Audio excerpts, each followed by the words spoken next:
नारायणः परब्रह्मा सर्वकारणकारणं प्रपद्ये वेङ्कटेशाख्यं तदेव कवचं मम।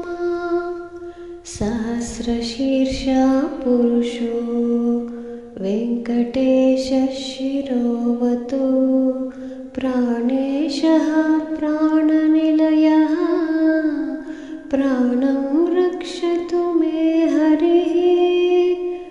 आकाशराट् सुतानाथ आत्मानं मे सदावतु देवदेवोत्तमः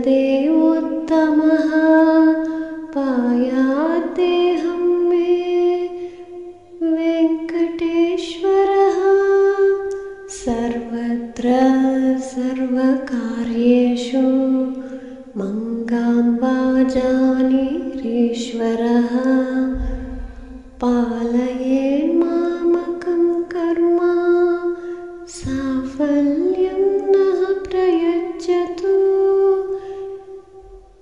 य एतद्वज्रकवचमभेद्यं वेङ्कटेश्वरः सायं प्रातः पठेन्नित्यं मृत्युः तरति निर्भयः।